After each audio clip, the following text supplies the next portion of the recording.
Hi hello friends, welcome back to BGRS YouTube channel.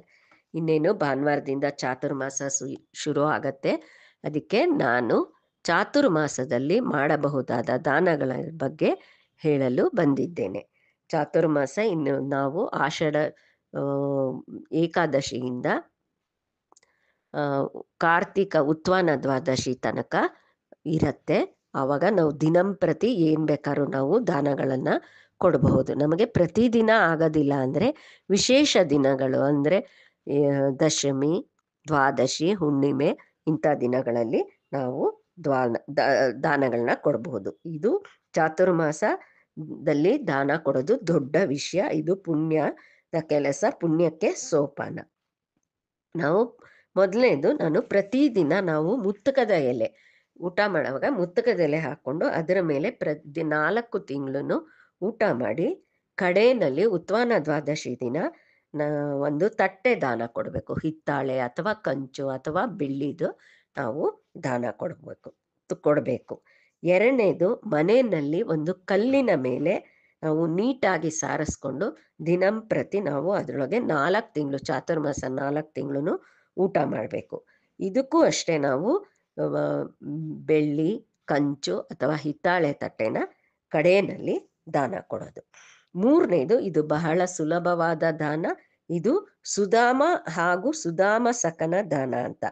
ಮನೆಯಲ್ಲಿ ಇದ್ದೇ ಇರತ್ತೆ ಅವಲಕ್ಕಿ, ಬೆಲ್ಲ, ಒಂದು ಚಿಕ್ಕದಾದ ಡೊಂಕಾಲ ಕೃಷ್ಣನ ಒಂದು ದ್ವಾದಶಿ ಅಥವಾ 8 ದ್ವಾದಶಿ ಬರುತ್ತೆ, 8 ದ್ವಾದಶಿನೂ ಕೊಡ್ಬೋದು. ಇದಿಷ್ಟು ಅವಲಕ್ಕಿ, ಬೆಲ್ಲ, ಕೃಷ್ಣನ ದಕ್ಷಿಣೆ ಸಹಿತ ಶಲ್ಯದಲ್ಲಿ ಕಟ್ಟಿ ಇದನ್ನ ದಾನ ಕೊಡೋದು. ಆಮೇಲಿಂದ 4ನೇದು, ದ್ವಾದಶಿ ಪಾಯಸ ದಾನನ ಕೊಡೋದು.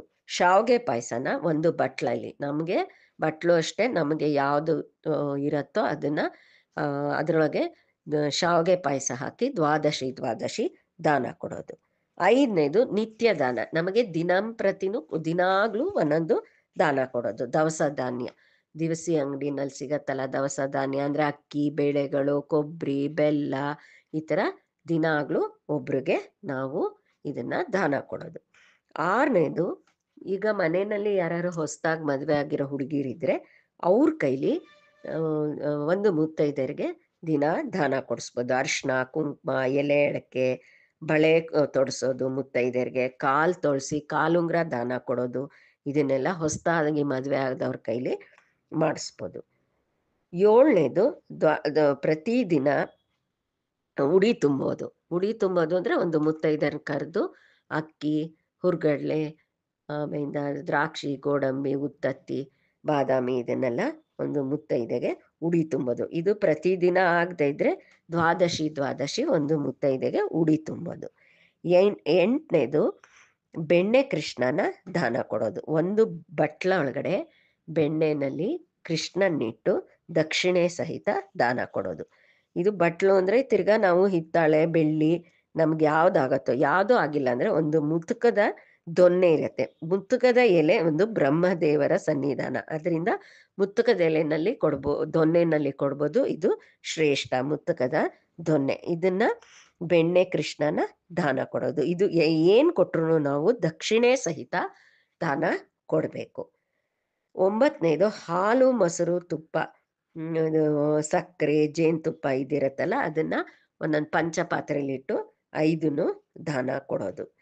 ಇದನ್ನು ಅಷ್ಟೇ, ನಿಮ್ಗೆ ಶಕ್ತ್ಯಾನುಸಾರ ಇದು ದಿನ ಕೊಡ್ತಿರೋ ಆಗತ್ತೆ, ಇಲ್ಲ ದ್ವಾದಶಿ, ದಶಮಿ ನಮ್ಗೆ ಯಾವತ್ತಾಗತ್ತೋ ಅವತ್ತು ಕೊಡ್ಬೋದು. 10ನೇದು, ದಂಪತಿಗಳಿಗೆ ಭೋಜನ ಹಾಕೋದು.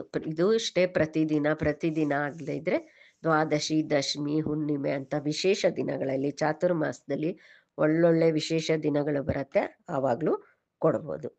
11ನೇದು, ಸ್ವಯಂ ಪಾಕ ಅಂದರೆ ಅಕ್ಕಿ, ಬೇಳೆ, ನಾವು ದಿನನಿತ್ಯ ನಾವೇನು ಉಪಯೋಗಿಸ್ತೀವಿ ಊಟಕ್ಕೆ ಅದಷ್ಟು ಒಂದು ಪಟ್ಣಗಳು ಕಟ್ಟಿ ಒಬ್ಬರು ಬ್ರಾಹ್ಮಣರಿಗೆ ದಾನ ಕೊಡೋದು. 12ನೇದು, ಬ್ರಹ್ಮಾಂಡ ದಾನ ಅಂದರೆ ಒಂದು ಕೊಬ್ಬರಿ ಗಿಟ್ಟಕ್ಕಂತ ತಗೊಂಡು ಅದರೊಳಗೆ ಮೇಲ್ಗಡೆ ಒಂದು ಸ್ವಲ್ಪ ಕಟ್ ಮಾಡಿಬಿಟ್ಟು ಅದರೊಳಗೆ ಅಕ್ಕಿ ತುಂಬಿ ಒಂದು ಕೃಷ್ಣ ಇಟ್ಟು, ತಿರ್ಗಾ ಅಂಬೆಗಾಲ್ ಕೃಷ್ಣ ಇಟ್ಟು ದಕ್ಷಿಣೆ ಸಹಿತ ಒಬ್ರು ಬ್ರಾಹ್ಮಣರು ಅಥವಾ ಮುತ್ತೈದೆಗೋ ದಾನ ಕೊಡೋದು. 13ನೇದು ಅರಿಶಿನ ಕುಂಕುಮ ಒಂದು ಬಟ್ಲಲ್ಲಿ, ಕೊಬ್ಬರಿ ಬಟ್ಲಲ್ಲೋ ಅಥವಾ ಬೆಳ್ಳಿ ಬಟ್ಲೋ ಅಥವಾ ಹಿತ್ತಾಳೆ ಬಟ್ಲಲ್ಲೋ ತುಂಬಿಟ್ಟು ಅರಿಶಿನ ಕುಂಕುಮನ ಒಂದು ಮುತ್ತೈದೆಗೆ ದಾನ ಕೊಡೋದು. ಇದು ಅಷ್ಟೇ. ನಾವು ಇದು ದಿನಂಪ್ರತಿನೂ ಕೊಡ್ಬೋದು ಅಥವಾ ದ್ವಾದಶಿ ದಶಮಿ ಅಂತ ವಿಶೇಷ ದಿನಗಳಲ್ಲಿ ಕೊಡಬಹುದು. ಈ ಥರ ಇನ್ನೂ ಅನೇಕ ದಾನಗಳು ಇದೆ. ಇದು ನಾನು ನನಗೆ ತಿಳಿದಿರೋಷ್ಟ ಮಟ್ಟಿಗೆ ನಾನು ಹೇಳಿದ್ದೇನೆ. Thanks for watching this video.